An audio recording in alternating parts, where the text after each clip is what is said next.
Um, so, first question I want to ask is, yeah, the sound is on. The first question I want to ask is, did you watch the George Floyd video? And if so, what was your reaction to it? I have not yet watched the George Floyd video. Part of it was because, I feel like I've seen things like that before.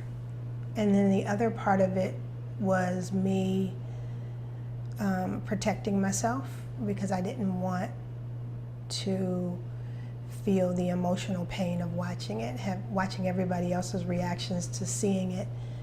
I was afraid that once I looked, it would affect me in a way that I wasn't prepared for. Have there been past videos that you watched that affected you like that? Yes, I think the best example I can have is watching When They See Us, and which I still haven't been able to totally finish. That it brought forth such pain in me that I couldn't take it, and I think it was because I was personalizing it, imagining my sons in that situation, and it was such a heavy feeling that I had to walk away. Why do you think this situation with George Floyd causes such a reaction compared to other instances? I think that the situation with George Floyd was both cumulative and different. In cumulative, I mean that there's been work that's been done for years. Colin Kaepernick taking a knee, pointing out the atrocities that have happened to Black people, Black Lives Matter, raising their voices. And I think that many times we thought that those individual actions weren't meaning anything because it wasn't creating some huge change, but it was like seeds being planted. Trayvon Martin's death, it was a seed for us. And each thing that happened, each death that we saw was a seed, right? So it was cumulative because those seeds had to be planted, and now it's bursting onto the scene now with this one event that's different. And the way that George Floyd's death is different is that people, number one, all eyes were on that because people are still kind of quarantined because of the coronavirus. There's more time on your hands, and so you're watching the news, and it's almost as if it caught us all off guard. But yet at the same time, it's the one time with Trayvon Martin's death, we only had to imagine what happened to him. With Breonna Taylor, here's this girl laying in her bed and all these shots rang out, but we don't have any video. And oftentimes in those cases, there's two recollections, the people at the scene and then the police officers. But in this case with George Floyd, it was undeniable. You watched the whole thing, 8 minutes, 46 seconds, not me, because I still can't watch it, but people watched that whole thing. And from my friends and the people who have seen it, they have said watching somebody's life literally leave their bodies, to watch the fact that he was in handcuffs and therefore he presented no danger to the police in that moment, to watch him cry for his mother, that it did something to people that made them go beyond thinking about it and go beyond feeling about it and take action. And the action was people just, their emotions spilled out onto the streets, and they started protesting. Even in my community, like places that are predominantly white,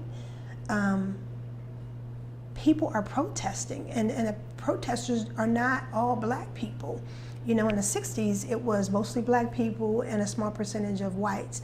But now, all of a sudden, it is the majority coming out and seeing this on video, saying this is not acceptable.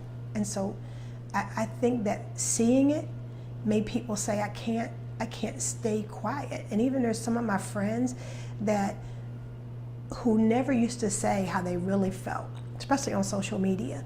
All the microaggressions that we always had to push down and not say anything about, I'm seeing them talk about it, express it, be angry about it, fight with others about it. It's all of this has made something come out of many of us.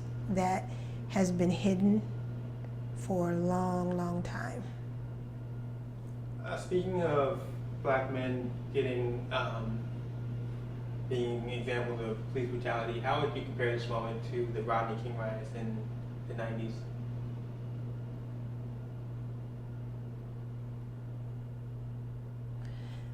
That's a great question. I think it does. There are parallels to what happened to Rodney King, because in that case we were able to see some things on video. We were able to see images that it wasn't as graphic, or we didn't get to see the whole thing like we did in the George Floyd case, but we got to see a piece of it.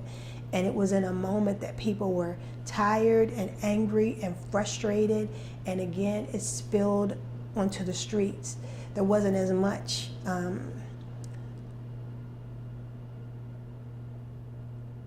let me say this again. So I think it's a really good observation to compare Rodney King to what happened with George Floyd. And I think that both cases show the power of media, in the sense that with Rodney King, when we saw the images, it was enough to make people angry and frustrated, and it spilled onto the streets. In this case, for George Floyd, we saw so much more of it because it was video and you got to see more of it, but they are very similar. But I think that you didn't have the infrastructure at the time with Rodney King, but it did waken a lot of people. And if, in many ways, Rodney King is part of what leads up to George Floyd, because it's this cumulative effect over time.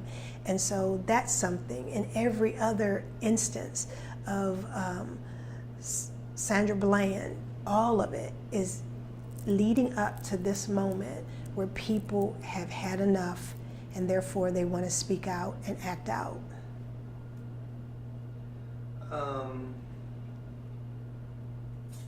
When it comes to creating change, how effective do you think protests are? I think protests are very effective in creating change. I hear a lot of people who say they shouldn't be out on the streets and they shouldn't cause trouble and they shouldn't do this and they shouldn't do that. But the reality is, the fact that they are out on the streets is part of what makes people act and do things that they wouldn't if it was just people quietly in their homes talking about the atrocities. If it was just people quietly in their homes talking about the atrocities, then it wouldn't be enough. But I believe that the protests make people uncomfortable. And when people are uncomfortable, they are pushed to change. The thing is that the protests are one of many pieces that need to happen. I think you should have protests, but you also should have corporate boards that are changing. I think you also should have people who are asking government officials to be accountable. What percentage of the workforce within the government employee base represents the people that you serve? Where does the money go? I think people should be asking questions. I think people should be training folks to talk across difference. I think people should be writing letters to the editor. I think that protests are one of many solutions to a multifaceted problem that has been around for 400 years, and that we're not going to solve it by one thing, nor are we going to solve it by one person. I think it's going to take many things and many voices. What change do you think is possible at the local level and at the national level? At the local level, I think the change that's possible is that more people's voices are speaking up. I think that change happens when people go out and vote and they change their local officials. I think change happens also when people go to county board meetings and other kind of meetings where information is shared, and oftentimes we don't have it because we're not at the table asking for the information. I think change happens when within a church people start talking about race and people start talking about systemic racism, and they start talking about things that they were afraid to talk about before. And I think change happens in the local level when people of different races become friends one-to-one and begin to create safe space where they can ask each other questions, hold each other accountable. So there's a million things that can happen at the local level. And I think if enough happens at the local level, it swells up to the national level. I believe that if we were more engaged and involved in our local politics, then we would become more impactful in our national politics. I think if we held our local officials accountable, then that accountability would rise up to a national level. I think if we pooled our vote and our voices on a local level, then our pool connects with the pool over here, and then together, nationally, we make a huge difference. So I believe that everything begins locally, and that we should all be a part of what's going on in our local community, because that's the place we can make the biggest change. The other thing that I think about the way we can make changes locally is that it begins in our home. What are the discussions that we are having there? What are the behaviors that we are supporting locally? Are we in our homes? What is it that we're talking about with our children, and what are we encouraging them to do? And I always say that if we have trained these kids to be independent thinkers, then we have to be okay that their independence is different than ours. So it begins with me accepting that the way my son deals with this issue may be different than the way I deal with it. And that's okay too, as long as he's involved in doing something. How do you think the education system can create change with racial justice?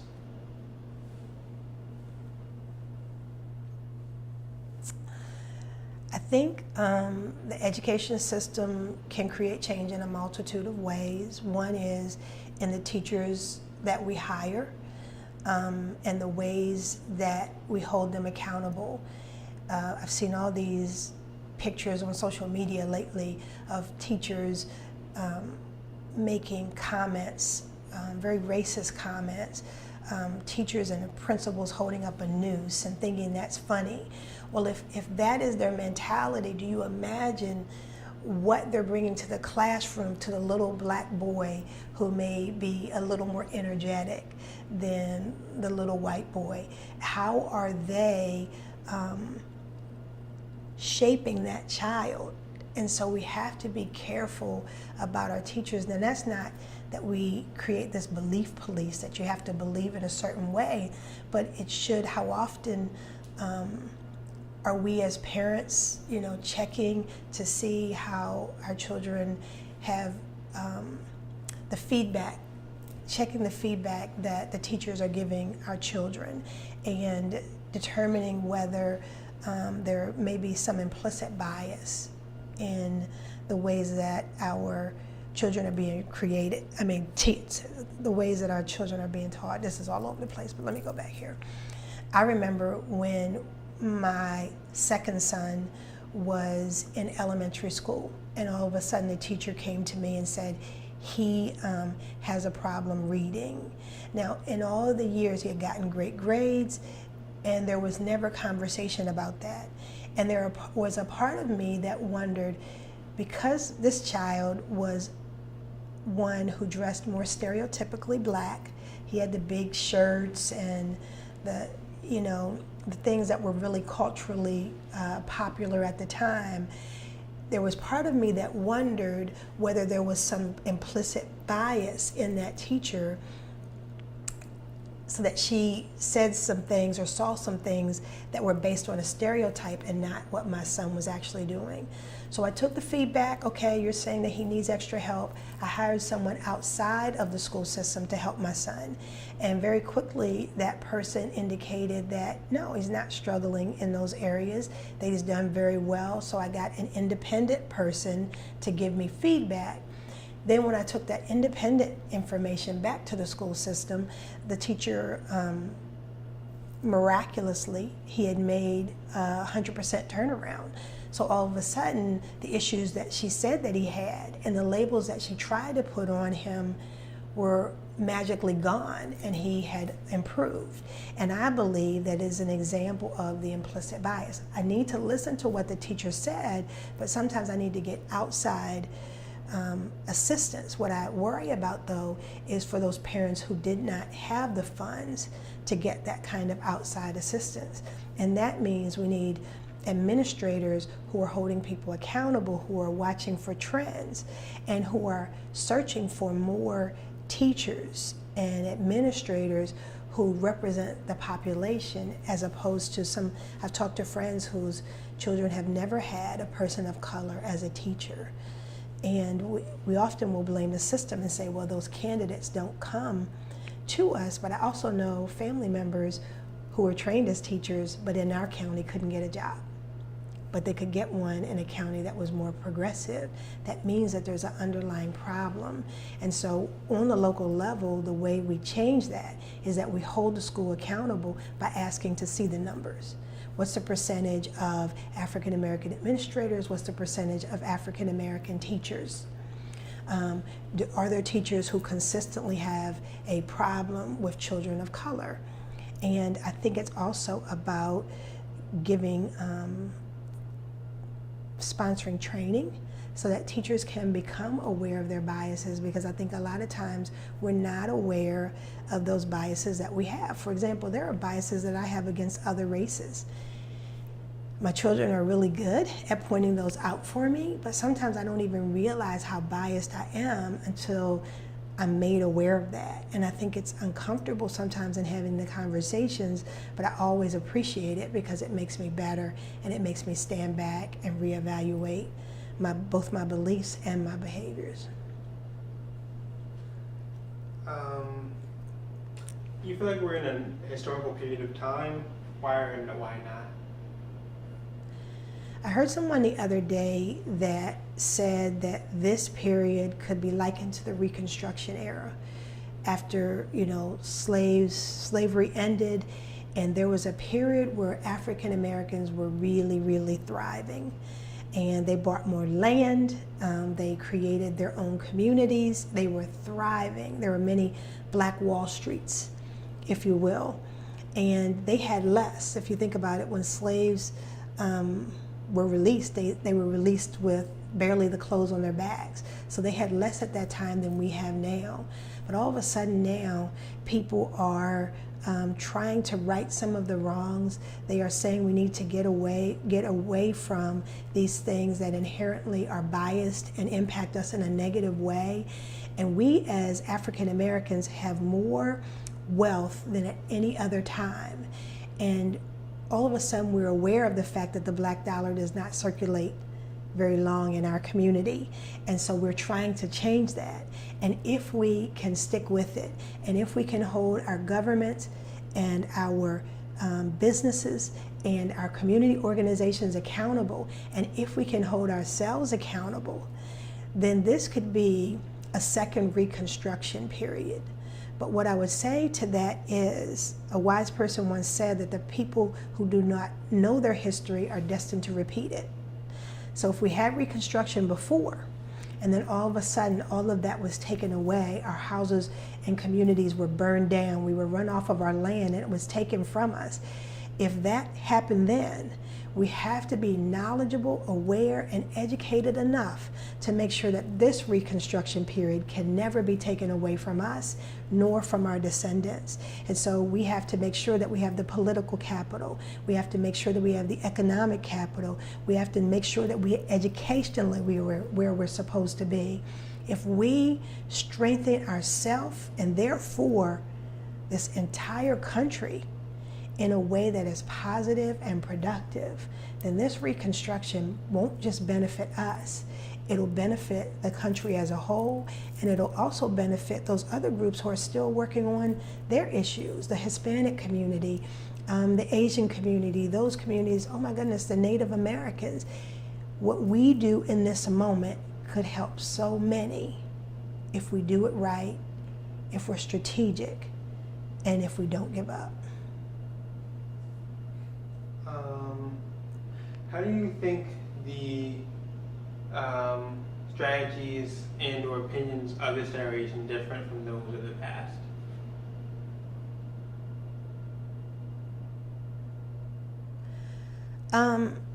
I think when I compare past generations to the current generation, there are some similarities and there are also some differences.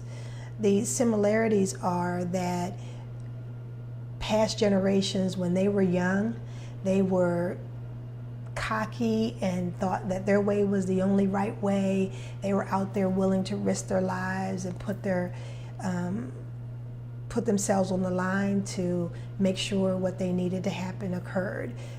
If you think about it, those people who did the sit-ins in the 60s, that was at the expense of, they could lose their lives. So they were just as willing to go out there and put it all on the line as the people now who are going out there, who are energetic, who are angry. It's the same thing. What's different is that this current generation has a connectedness via technology that we never had, or that past generations never had. In the 60s, if something was happening in Maryland, it was really hard and it took a long time for people in, let's say, Texas to know what was going on in Maryland. Yes, there was the national news, but some of the stuff wasn't even covered. So there was a lot of things that had to pass through underground means. But now with technology, like a kid in Maryland can start a national trend and it goes viral in just a few seconds, and they can reach out to each other and connect to one another and make each other aware of things. Back, let's say in the 60s, when a person was murdered, you never saw it. You never saw what was happening, you just saw the aftermath. But today, like with George Floyd, you not only watch it on TV, but within hours, millions of people have watched it. So technology takes this generation to a level that is expedient in a way that it wasn't years ago. Speaking of technology, can you speak to the response that you've seen on social media to everything that's going on? On social media, I have African American friends who are speaking out in ways that I never saw them speak out before. They're saying they're tired, they're angry, they're pissed off. I often say as African Americans, we learned young that you wear a mask. You don't really let whites know what you're thinking, because then they'll say you're being a victim or they'll use it against you. And so oftentimes we would talk amongst each other about certain things, but we wouldn't let them see it. But now all of a sudden, I see people on social media letting people know exactly what they think and letting people know about their anger and rage. Especially, you don't want to be the angry black woman or the mad black man. People were intimidated by that, so we had to make people comfortable with who we were. And what I see now is people could care less. I don't care if you're uncomfortable by what I say. And in fact, a lot of times on social media, I see people saying, unfriend me now because I'm sick of hiding my stuff to make you comfortable. So in that way, I'm seeing this new awakening from folks. But I'm also seeing that a lot of people that I thought were friends and that I thought were allies are speaking out against either the movement that's happening right now, or their silence is deafening, because I see what I thought was an ally, and then somebody I saw recently, somebody I thought was a friend, on their social media page, they said something about the protesters, and their friend said something like, well, hopefully a car will run them over, or they need to be hanging somewhere. And the friend never responded to that post. And I believe that a true friend and ally would say, hold up, time out. There is no conversation about that on this page. And I've found myself debating about, do I address it? Do I unfriend them?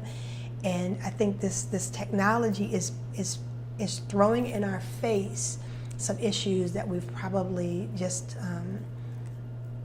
breezed by in the past. And I also see that in a moment's notice, anything that happens is showing up on social media and you can learn about it, which means you also have to be sure that it's valid, like whatever story they're sharing, that it's true. But if it is true, like I noticed after what happened with George Floyd, then somebody was like, look at these two similar cases that happened in Las Vegas, and look at this that happened in this other place, and now it's popping up and we're all almost being assaulted every day with another case. This is not an isolated incident, and so it gives more steam to the movement. Last question. What can people do on an individual level to create change?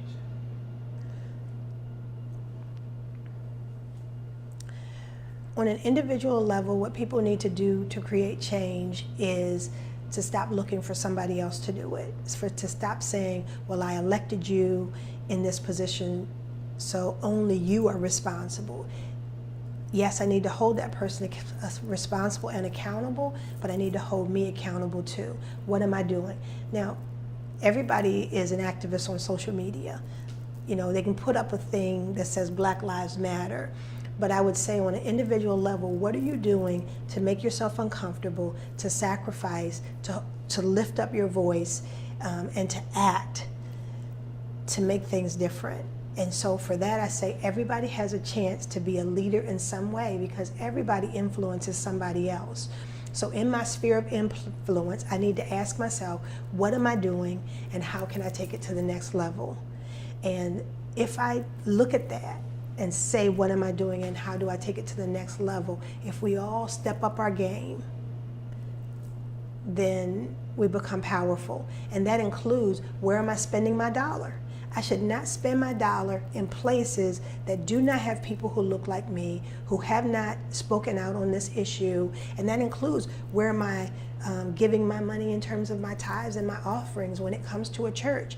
In the past, churches have been where a lot of these social justice programs were nurtured and where they began. And if my church says nothing about what is going on, why am I putting my money in that place? I have to make my dollar speak for me in places and in ways that I can't. And so I'd say, be intentional about my actions and be intentional about my dollars.